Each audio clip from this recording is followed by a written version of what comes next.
점입 가경 상당구 정치판. 지난 총선에 상당구에 출마했던 유력 정치인 2명이 모두 구속돼서 재판을 받고 있는 정치 신인 내지 도전자들이 안고 가는 숙명 비슷한 거. 수사검사를 고발을 했어요? 예, 이 재판은 법리적으로도 상당히 문제시 될 것 같아요. 예. 대형 로펌들이 촉을 세우고 있답니다. 부당거래 의혹이 있다. 본질 그 자체에 대해서 변론하는 게 아니라 자꾸 이제 주변 증거 능력도 다투고 증명력도 다투는 이런 차원의 전략인 것 같아요. 사실상 이제 이렇게 발로 뛰던 분들도 있더라고요. 특히 이제 같은 당인데도 이제 민주당에서도 좀 그런 분들이 많이 그런 사람 없습니다. 왜 민주당만 물고 들어오고 소문이 있어요? 들렸고.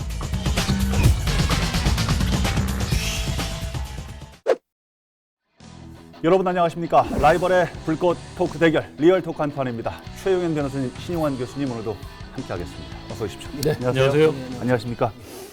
우리의 오늘이 있는 것은 어제가 있었기 때문에 가능하잖아요. 그렇죠. 근데 어제 오늘이 사실은 또 내일을 반추하기도 해서요. 네. 제가 이 얘기 왜 여쭤보냐면 청주 상당구 얘기 오늘 좀 두 분 의견 좀 여쭤보려고 그럽니다. 네. 상당구 핫하게 올라와 있죠. 상당구 상황이 상당히 심각하게 좀 흘러가는 것 같아가지고요. 어떻게 하려는지. 라이벌의 불꽃 토크 대결 리얼 토크 한판. 이번 시간에는 점점 심각해지고 있는 청주 상당 정치판 속 시원하게 분석해 보겠습니다. 첫 번째 주제, 점입 가경 상당구 정치판입니다. 이게 이제 여러 번 언급도 했고 교수님도 변호사님도 말씀을 해주셨던 부분이기는 합니다만은 어쨌든 당시의 당선자 또 2위를 기록했던 후보도 다 구속이 돼 있는 상황이어서요. 충북 초유에 이를 겁니다. 초유의 상황. 뭐 많은 분들이 아시겠습니다만은 그래도 간략하게 지난 상황 변호사님께서 좀 정리해 주십시오. 지난 총선에서 청주시 상당구에서는 정정순 의원이 당선이 됐잖아요. 근데 예. 불과 이제 2달 정도 지나서 그 정정순 캠프에서 회계 책임자로 일했던 이가 선거 당시에 그 선거 후에 농공행상 과정에서 불만을 품고 선거 과정에서 정정순 캠프 내에 선거법 위반과 정치자금법 위반 등 이제 회계 부정이 있었다라고 자진해서 청주지검에 신고를 했죠. 예. 그 이후에 이제 정정순 의원 측은 혐의를 부인하면서 출석에 불응하다가 10월 말경이죠. 국회에서 체포동의안이 가결됐고 곧바로 구속영장 심사가 열려서 정정순 의원이 구속이 돼서 현재 청주지법에서 재판을 받고 있죠. 지금 그런 상황이시고. 그런 상황에서 이제 당시 지난 총선에서 상당구에서 같이 경쟁을 했던 그때는 미래통합당 소속이죠. 당시에는, 예. 현재는 이제 국민의힘 소속인데 윤곽근 변호사가 그 12월에 갑작스럽게 구속이 됐어요. 그 혐의는 우리은행이 2019년 당시 라임 회사에서 펀드 판매, 재판매를 했는데 예. 그것을 우리은행에서 중지를 시켰거든요. 중단을 시켰는데 그 문제를 해결해 달라는 청탁 명목으로 2억 원을 받았다라고 2억여 원을 받았다는 혐의로 알선 수재 혐의로 서울 남부지검에서 구속이 됐고 남부지법에서 현재 구속 재판을 받고 있어서 예. 그 지난 총선에 상당구에 출마했던 유력 정치인 2명이 모두 구속돼서 재판을 받고 있는 아까도 말씀드렸듯이 충북 초유의 사태가 벌어지게 된 것이죠. 초유의 사태다. 한 지역에서 실제 그런 일이 생긴 거는 아마 예. 충북뿐만 아니라 전국적으로도 많지는 않은 케이스일 겁니다. 충북은 당연히 초유일 것 같고 정말 그런 안타까운데요. 예. 우선 좀 전에 최 변호사님께서 그 논공 행상 과정에서 어떤 불미스러운 예, 일로 예, 예. 그랬을 거다. 이제 많은 언론에 그렇게 나왔습니다. 네.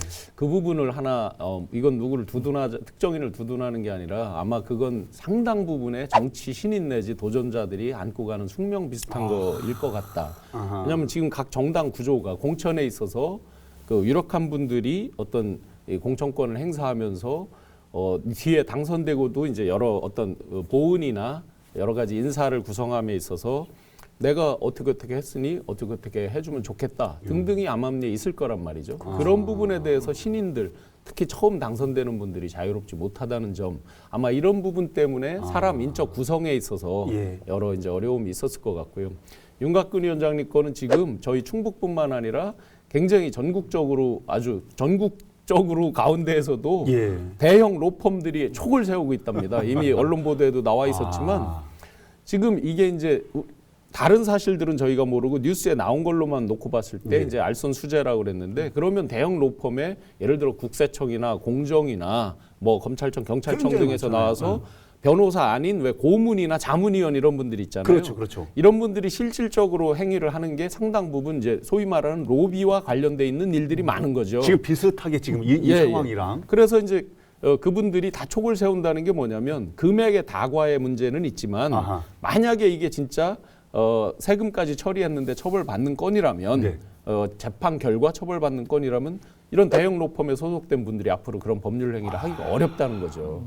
예. 예. 윤 위원장 입장에서는 지금 상황을 전면 부인하고 있는 상황이고요. 본인 입장에서는 억울한 부분도 분명히 있을 것 같아요. 우리 좀 신 교수님께서 말씀하신 대로 윤곽근 변호사 같은 경우는 자신의 변호 업무를 정상적으로 처리한 것이고 회계 처리도 정상적으로 했다. 예. 그리고 검찰이 주장하는 청탁, 그러니까 재판매를 또 중단해달라, 예. 취소해달라는 청탁을 그 우리은행 측에 한 적이 없다 이렇게 부인하고 있는 형국이죠. 아. 사실 그리고 신 변호사가 아니죠. 신 교수님이 지금 말씀하신 대로 변호사실도 있었어요? 말씀하신 대로 예. 이게 좀 모호한 경계선에 있는 것 같아요. 로비나 해결 명목이나 그다음에 변호사의 정상적인 변호 업무의 경계가 사실상 모호한 면이 있기 때문에 예. 이 재판은 법리적으로도 상당히 문제시 될 것 같아요. 그럼 이번에 만약에 어떤 결론이 나든지 간에 이 결론 가지고 전국에 아까 교수님 말씀하셨던 네. 여러 사례들이 어떻게 될지 또 이 상황도 같이 맞물려 있는 네, 상황이죠. 그럼요. 이게 가장 이제 사람들이 자극적으로 본 건 금액이 너무 많다. 이제 이런 느낌을 갖고 이제 얘기를 예, 했지만 예. 변호사의 업무 범위에서 과연 그 금액은 일률적으로 정해진 그건 기준은 없다 보니까 예. 그 굉장히 이제 탄력적이잖아요. 보면 예, 예. 업무 수행 범위에 따라서 그렇죠. 그래서 전관 예우냐 이런 부분 가지고 우리가 도덕적 비판과 법률적인 이게 과연 불법이냐 하는 부분은 굉장히 지금 다른 면이라서 대형 로펌뿐만 아니라 전체적으로는 컨설팅 업계에서 굉장히 촉을 세우고 있는 건입니다. 다만 윤곽근 위원장 같은 경우는 여러 차례 그동안에 구설수에 올랐잖아요. 예. 예를 들어서 성완종 게이트 부실 수사 논란도 있었고 그렇죠, 그다음에 그렇죠. 우병우 황제 수사 논란, 예. 그다음에 윤중천 별장 접대 논란도 있었는데 사실은 뭐 대부분의 사실관계가 왜곡되거나 과장됐다고 그랬지만은 본인 스스로가 이렇게 여러 차례 구설수에 오른 거는 본인의 정치 생명에도 결코 좋은 영향을 끼치지 않을 것 같아요. 그렇죠. 근데 아마 중요 자리에서 정말 중요한 검찰의 이제 핵심 자리에 있다 보니까 그런 부분이 있는데 윤중천 거 같은 경우는 이미 이제 소명이 돼서 아마 JTBC 그 언론의 손해배상 소송에서 이미 그렇죠. 이제 언론에 나왔죠. 네. 7천만 원 정도 그 승소를 해서 그러고 하나씩 이제 아마 굉장히 억울한 면은 본인 스스로 밝혀 나가고 있는 과정인 것 같습니다. 예, 그렇죠. 지금 윤 위원장도 검찰 쪽하고의 이 여러 가지 수사 상황 가지고 갈등을 벌이고 있고 감론을박을 하고 있지만은 정정순 의원도 검찰 쪽과 지금 수사 검사를 고발을 했어요. 예, 최근에 이제 정정순 의원 측에서 당시 수사를 했던 본인의 혐의를 수사를 했던 검사와 검찰 수사관을 상대로 고발장을 대리 작성해 주는 등 이 직무유기하고 증거를 인멸했다는 혐의로 고소를 했죠. 고소를 그렇죠. 또 예. 본인하고 직접적 관계가 있는 거니까 고소인데 그렇죠. 이 저 검사가 적절하게 적법하게 그리고 이 저 증거를 다 하지 않았다 이렇게 증거 인멸을 했다. 그다음에 그 고발인의 고발 과정에서 개입을 해서 대신 작성해 주는 등 그다음에 서로 그 문구를 상의하는 등 했다 사전에 그런 혐의로다가 이제 고소를 한 이 거죠. 부분은 진짜 잘 몰라서 여쭤보는데요, 최 변호사님. 그 예를 들어서 이제 민원인이 가서 서식이나 이런 거 잘 모르잖아요, 일반적으로 뭐 그럴 수 자주 있죠. 무슨 송사를 하는 사람 아니고서야 일반인들이 뭐 잘 모르잖아요. 그럴 수 있어요. 그러면 고소장 양식을 어떻게 합니까? 라고 모를 수 했을 있고. 때 뭐 검찰청에 표준 양식이 있는지는 모르지만 예를 들어 양식을 줬다. 그다음에 뭐 쓰는데 예를 들어서 문구를 뭐 이렇게 하는데 이런 건 이렇게 쓰면 되겠습니까? 예를 들어 했는데 수사관이 그걸 조력을 해줬다. 이런 것들이 그게 대신 써줬다라고 할 수 있는 건가요? 그런 경우는 상당히 많아요. 스스로 이제 고소장이나 고발을 서류로 그러니까 문서로 해야 된다라는 규정은 없거든요. 구두로도 당연히 할 수 있기 때문에 예. 그 과정에서 검찰 수사관이나 검찰 관계자들이 그 조력을 하는 경우는 많이 있어요. 사실상 그동안 많이 있었거든요. 예. 이걸 특별히 문제 삼는 이유가 아마 정정순 의원 측에서는 그 고발인의 그 가장 유력한 증거가 지금 회계 책임자, 고발인이었던 회계 책임자의 진술이잖아요. 예, 네. 그렇죠. 이 부분에 대해서 수사기관이 개입을 했기 때문에 증거 능력상의 문제가 있다라는 의혹을 제기하는 차원에서 그러니까 가장 유력하고 최고의 증거이고 그다음에 모든 증거의 기초가 되었던 원래 이 고발인 회계 책임자의 증언 자체를 탄핵하려는 의도로다가 이런 의혹을 제기하는 것 같아요. 지금 현재 상황으로. 그런데 상황에서는. 일반인의 상식으로 보면 예. 예를 들어 그런 부분을 이제 조력받았다 하더라도 예를 들어서 뭐 얼마를 받았다라든지 자동차 렌트카비를 얼마를 뭐 대납 받았다든지 이런 객관적 팩트 자체는 변할 수 없는 거 아닌가요? 그렇죠. 그 자체는. 그렇기 때문에 재판부에서도 그 문제에 대해서 그렇게 크게 다루지 않아 왔던 것 같아요. 아, 그래서 지금 왜 그 부분을 가지고 정의원 측은 딴지를 거냐 지금 이걸 말씀하시는 네, 거예요. 그러니까 지금 자꾸 이제 제가 이 건에서 처음부터 좀 정정순 의원님의 그 대응에 대해서 조금 퀘스천을 가졌던 건 예. 의문이 들었던 거는 본질 그 자체에 대해서 변론하는 게 아니라 자꾸 이제 주변 곁가지 이런 부분이 뉴스에 대부분 나온 건 또 곁가지는 또 사람들이 더 흥미 있어 하기도 하잖아요. 예. 이런 쪽에 거의 지금 뉴스에 나오는 거 보면 대부분 곁가지 관련된 거라서 지금 정정선 의원께서 지금 혐의를 받고 있는 것이 선거법 위반, 정치자금법 위반, 네. 개인정보보호법 위반인데 지금 말씀하셨던 부분들은 이런 거하고는 관련이 없는 부분인데 왜 자꾸 지금 여기를 가지고 얘기하냐? 신 교수님이 지적했듯이 사실 여부가 중요한 것이지 그 과정이나 절차가 중요한 것은 아니다. 그다음에 그 당시 행위가 중요한 것이 사후에 어떤 행위가 있었는지 여부는 중요한 게 아니다라고 말씀하신 분도 일부분 맞는 부분이 있는데 예. 그것은 그 정정순 의원이나 정정순 의원의 변호인께서 판단하실 문제인 것 같아요. 과연 지금 말씀하셨던 이런 부분 정정순 의원 측에서의 대응이 이 재판에 어떤 영향을 미칠까 뭐 이런 것도 좀 궁금은 한데 어쨌든 지금 정 의원 측에서는 부당거래 의혹이 있다 이런 제기까지 지금 하고 있는 상황이거든요. 그렇죠. 이게 뭐 저기랑 검찰 수사관이나 검사를 고소한 거랑 거의 비슷한 취지인 것 같아요. 이것이 이제 뭐 그 윤곽근 후보 측의 당시 캠프하고 혹시 이 회계 책임자 고소 고발했던 그 회계 책임자랑 서로 유착한 것이 아니냐 예. 이런 의혹을 제기를 했었죠. 그 회계 책임자하고 비공식 선거사무원과 전화 통화를 하면서 대화를 나눴다고 정정순 의원 측에서 법정에서 내놓은 녹취록의 핵심 요지는 예. 시청자 여러분 모르시는 분들이 있을 것 같으니까 예. 그 또 다른 인물은 비공식 선거사무원과 대화를 나누면서 사전에 고발에 대해서 협의를 했다는 것이고 예. 그러면서 그 협의 중에 이번 기회로 돈을 좀 벌자 아하. 그리고 윤곽근 측과 좀 거래를 좀 해보자 이런 식으로 말이 오갔다는 취지죠. 근본 취지는. 그래서 부당 거래 의혹을 제기하시는 거고 윤 위원장 측에서는 말도 안 되는 소리다. 이게 이제 윤곽근 위원장과의 대화가 아니고 당사자들 간의 대화잖아요. 여기서 얘기하는 당사자가 회계 책임자와 그 비공식 선거사무원 사무원, 두 네. 사람 간에 예. 그런데 그러면 정작 중요한 건 윤곽근 위원장하고 얘기를 해서 만나서 이거를 상의해서 고소를 했느냐 이 부분이 중요할 거 아니에요. 그렇죠. 그러니까 제가 지인한테 들은 얘기로는 절대 그런 사실이 없다는 없다. 거예요. 예, 이미 언론에도 입장을 밝혀서 이제 강력히 명예훼손 등 법적 조치를 하겠다라고도 언론에도 있지만 특수수사를 그렇게 많이 해본 분이 이런 제안이 온다 그러면 틀림없이 뒤에 문제가 된다라는 거를 직감한다 이거죠.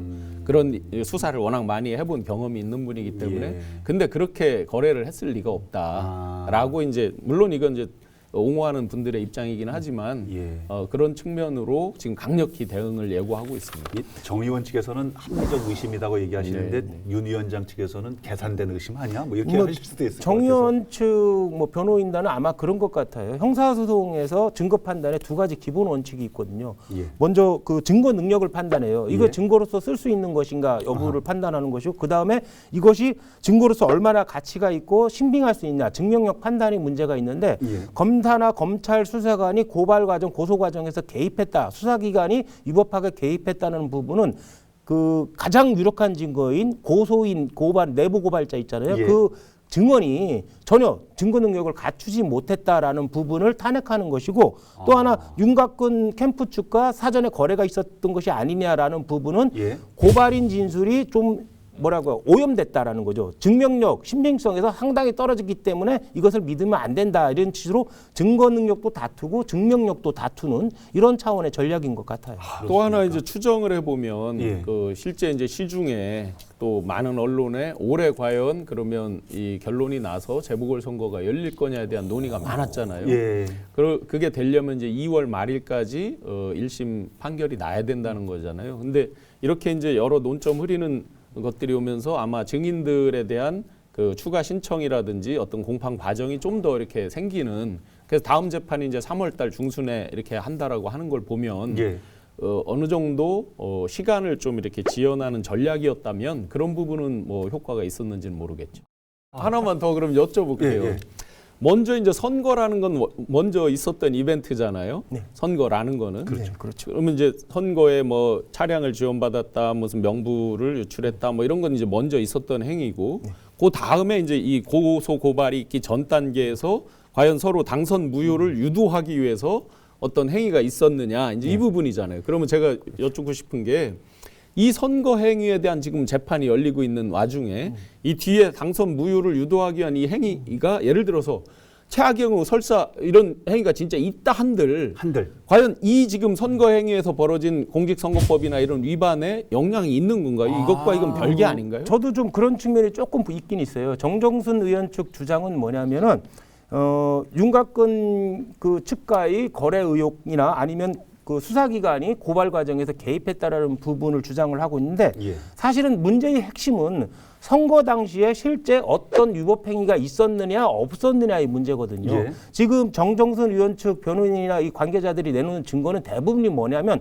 선거 사후에 예. 절차적 문제거든요. 아하. 그다음에 어떤 경위로 고발을 하게 됐냐 아니면 그 어떠한 이유로 고발을 했냐의 문제지 선거 당시 그 당시에 실제 유법행위가 있었냐 사실관계 여부를 판단하는 근거 자료는 아니거든요. 그렇기 때문에 정정순 의원 측이 지금 법원에서 다투는 주요 핵심 쟁점에 대해서는 조금은 어긋나 있는 것이 아닌가.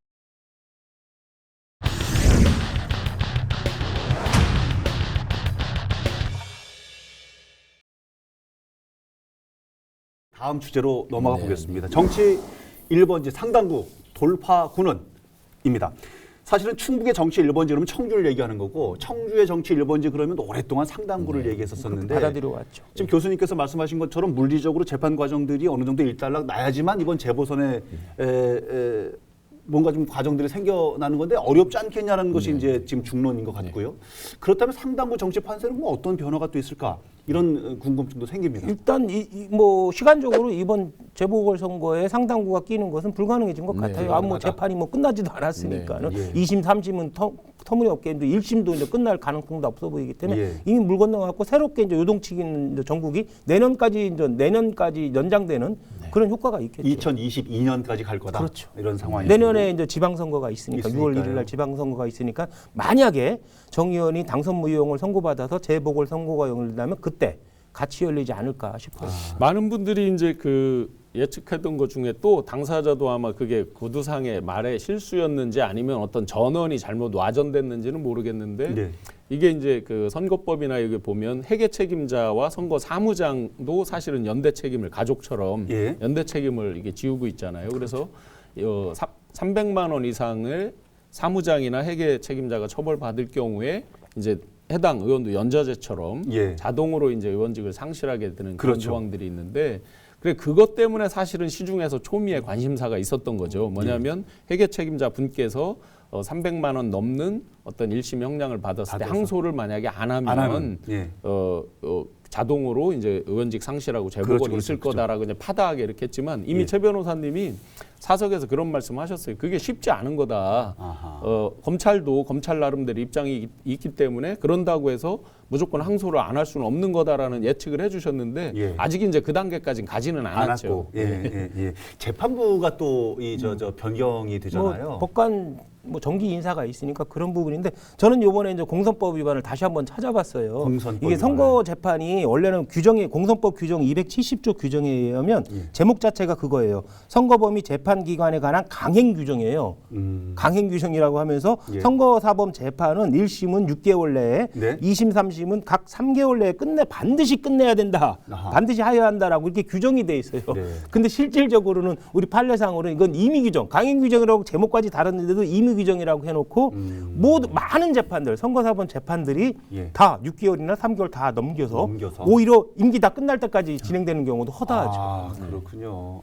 이게 물론 이게 뭐 재판부나 법원 잘못만은 아니죠. 사실 예. 뭐 당사자들이 많이 이게 초미의 관심사니까 많이 다투다 보니까 오래 끊는 것밖에 쓸 수밖에 없는 부분이 있겠지만 법에 강행 규정이라고 돼 있고 또 반드시 지켜야 된다라는 문구까지 있는데도 이것을 형해화 시킨다는 것은 좀 문제가 있는 것 같아요. 그러면 이제 많은 분들이 올 4월에 재보궐이 있을 거냐 해서 사실상 이제 이렇게 발로 뛰던 분들도 있더라고요. 특히 이제 같은 있었어요. 당인데도 이제 민주당에서도 좀 그런 움직임들이 많이 그런 사람 없습니다. 왜 민주당만 물고 들어오는 소문이 들려. 들렸고 얘기입니다. 이거. 그랬는데 예. 그러면 지금 그 변호사님 말씀대로라면 강행 규정이지만 뭐 실제 재판하다 보면 뭐 더 공판이 길어지기도 하고 그러면서 사실상 못 지키고 그 또 이제 지금 나오는 설이 내년도에는 틀림없이 이게 저 재보궐이 있을 수 있다 하면서 또 이제 막 이렇게 움직이는 있을 수 분들이 있다. 있는데 그러면 그런 식이라면 잘못하면 계속 늘어지면 예를 들어서 재판 결과는 우리가 예단할 수 없지만 내년도에도 어려울 수도 있겠네요. 재판 이 과정 이런 절차로 상황이 보면. 일하면 물론 그럴 수도 있습니다. 불가능한 건 아니에요. 4년까지 끄신 분들도 있어요. 재판을. 그래도 임기 다 채우고선 그만두고 나서 재판 받으신 분들이 공직선거법에 강행 규정이라고 돼 있는데도 불구하고 그렇죠. 야 이거 참 예측하기가 어렵습니다. 그럼 이게 제가 다음 질문을 교수님 말씀하신 것처럼 비슷한 맥락으로 여쭤보려고 했는데 이게 답을 어떻게 주실지. 왜냐하면 정정순 의원 같은 경우에는 민주당 입장에서는 회생 가능성을 가지고 여러 가지 고민이 될 거 아닙니까? 네. 그리고 만약에 안 된다면 차기 후보들도 좀 거론을 해야 되는 상황인데 이런 부분들은 그럼 어떻게 봐야 됩니까? 향후 상당부의 정치판 내년에 만약에 재보궐 선거가 뭐 정정순 의원이 잘못돼서 재보궐 선거가 내년에 열린다면 사실상 예측하기는 불가능해요. 왜 그러냐면 내년에 대선과 지방선거 동시에 있거든요. 있죠. 그다음에 지역의 세대교체 바람도 엄청나게 세기 때문에 도무지 내년까지 예측한다는 것은 거의 불가능하지 않을까 싶어요. 네, 지금 말씀대로 가정이 너무 많은 거예요. 가정할 게. 이렇다면 예, 영어로 if가 너무 많아요. 너무 이게 많아. 저거가 이게 일단 재보궐이 생긴다면 예. 그게 있고 그다음에 그렇죠. 지금 재판 중이지만 윤곽근 위원장께서 만약에 무죄가 나온다면 그 부분을 또 어떻게 할 거냐 이거죠. 그러네. 그리고 만약에 이번에 재보궐 선거가 열렸다고 그러면 선거구가 몇 개 되지 않기 때문에 전국적 관심 있는 선거구가 몇 개 되지 않기 때문에 아마 최고로 중량감 있는 인물들을 추천해서 내보냈을 네, 건데 네. 내년 선거는 여러 가지 선거가 동시에 열리고 더 중요한 대선까지도 열리기 때문에 도무지 예측할 수가 없습니다. 지금 그 말씀대로 이제 여러 가정 중에서 또 지금 뭐 이제 도지사설도 있지만 그 노영민 비서실장께서 그 설도 그 있잖아요. 설도, 그렇죠. 많이 꽤 나왔죠. 유력하게 있었잖아요. 그러니까 너무 저희가 가정할 게 많아서 정말 예측한다는 게 어떻게 보면 무의미에 가까울 수도 있습니다. 야, 지금 이제 여러 가지 가정들도 많고, 갑자기 라면 생각이 나, 면면 하시는 그러는데, 어쨌든 간에 결국은요, 피해는 뭐 명확하게 지역 주민들입니다. 상당 구민들이고 충북 구민들인데요. 최근에 뭐 상당 구민이라고 자칭하시는 분이 검찰청 앞에서 시위도 하기로 했죠. 네. 그러니까요. 정정순 의원 보석 석방하는 것이 맞지 않냐, 지역구를 위해서는 그 정도였죠. 이게 지금 뭐 계신 분한테는 좀 외람된 얘기입니다만 월급도 꾸박꾸박 나오는 거 아닙니까? 예, 제가 국민들 입장에서는 맞습니다. 이거는 이제 그렇잖아요. 정정순 의원께는 안 된 얘기지만 이건 국가 전체적으로 우리 국민들 입장에서 봐야 될 일인데요. 의원들은 이제 월급이라고 부르지 않잖아요. 세비죠. 세비라고 정확히는 하죠. 세비와 수당이에요. 예. 정확히는 국가 공무원이 아니죠. 정확하게 보면 예. 우리 행정직 공무원하고 좀 다른 이제 별정직 뭐 이렇게 이제 되다 보니까 세비와 수당인데 이게 예. 합쳐 보면 1억 5,200만 원 정도 받아요. 예. 그래서 예를 들어서 그 세비에 대한 규정을 보니까 그것만 있는 거예요. 상해를 당했거나 사망했을 때 세비를 그 임기 중 사망했을 때 세비를 줄여서 줄 수 있다는 규정만 있고 세비를 나머지에 대해서는 규정이 없어요. 그러니까 예를 들어서 지금 구치소에 계시든 어떻게 하든 일단 세비를 안 줄 수가 없게 돼 있는 거예요. 규정상은 네, 이거에 대해서 이제 작년도에만 1년에만 10개 법안이 발의가 됐어요. 그런 경우에 지급하지 말자고. 그런데 법을 만드는 것도 국회다 보니까 전부 다 통과를 못해서 폐기가 돼버렸어요. 그러니까 1억 5,200만 원 말씀하셨는데 이 돈을 지역 주민을 위해서 충북 도민을 위해서 활동을 하면서 그런 노력의 대가로 받아야 되는데 지금 안 해 계시거든요. 이 어떻게 이해? 근데 뭐 헌법상이나 형사법의 대원칙이라는 게 있잖아요. 판결이 확정되기 이전에는 무죄거든요. 그럼 무죄 추정의 원칙이 있기 때문에 이 세비를 지급하지 않는다 아니면 반납받는다라는 부분은 조금 힘들지 않을까 싶어요. 그래서 굳이 절충을 한다면 국회에서 이제 몇 가지 생긴 거가 뭐냐면 회의에 불출석하면 사유가 명확히 예를 들어서 뭐 국빈으로 외국 출장을 간다 이런 건 이제 소명이 되는 거지만 그렇지 않은 사유로 정확히 소명이 안 되고 불출석을 하면 감액을 하는 것들이 있더라고요. 수당에 대해서 예. 이제 그런 규정이라도 좀 더 이렇게 많이 자세하게 만들어야 되는데 그거조차도 전부 다 통과를 못해서 폐기가 되고 있는 현실이죠. 주민들 입장에서는 굉장히 지금 답답하실 것 주민 같아요. 입장 하나만 더 말씀드려 볼게요. 요즘 삼보일배도 하고 지역의 오피니언 리더분들이 충청권 광역 철도망에 대해서 엄청나게 얘기하죠. 서명 운동하고 막 카톡 이런 데 보면은 그 서명해 달라고 많이 오잖아요. 네. 이 정정순 의원께서 국토교통위 소속인 걸로 알고 있습니다. 그럼 이런 중요 사안에 대해서 목소리를 자세히 낼 수 있는데 또 특히나 최근에 이제 메가시티 논의가 나오면서 우리 충북도 전체적인 이거 충청권 광역에 더 포함시켰잖아요. 5개 군이나 더 포함시키고 예. 이런 일련의 일들이 막 벌어지는데 국회가 제일 사실 센 기능이 예산 기능이잖아요. 입법 기능도 있지만 맞아요, 이런 맞아요. 부분에서 사실은 충북의 힘이 안 그래도 지금 의원님 숫자가 목소리를 저기가 내셔야 부족한데 되는데 예, 그런 아파트 부분에 조정 아쉬움이 지역도 있습니다. 또 풀어주고 좀 해야 그래서 되는데. 뭐 자칭 주민이라는 분들이 나서가지고 보석 결정을 해달라, 해달라. 이런 식으로 요구하는 것 같습니다.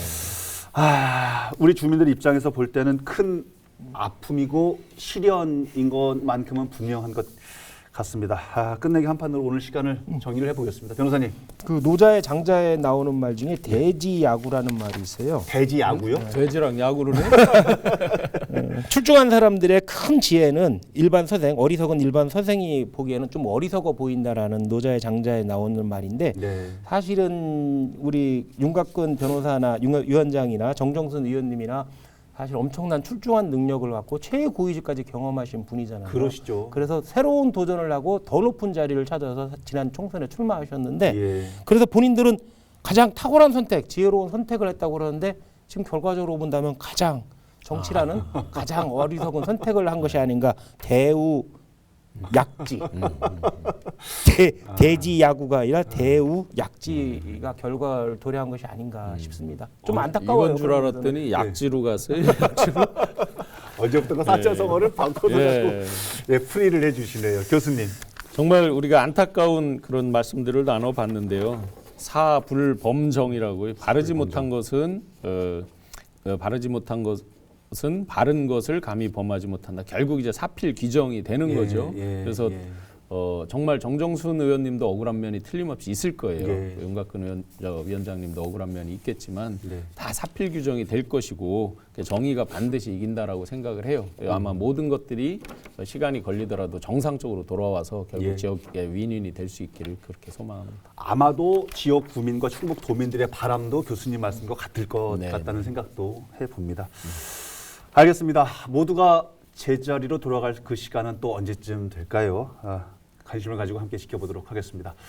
자, 오늘 방송은 어떻게 보셨습니까? 다음 주에는 또 어떤 주제로 라이벌의 불꽃 토크가 펼쳐지게 될지 기대해 주시기 바랍니다. 다음 주에도 한판 합시다. 리얼톡 한판!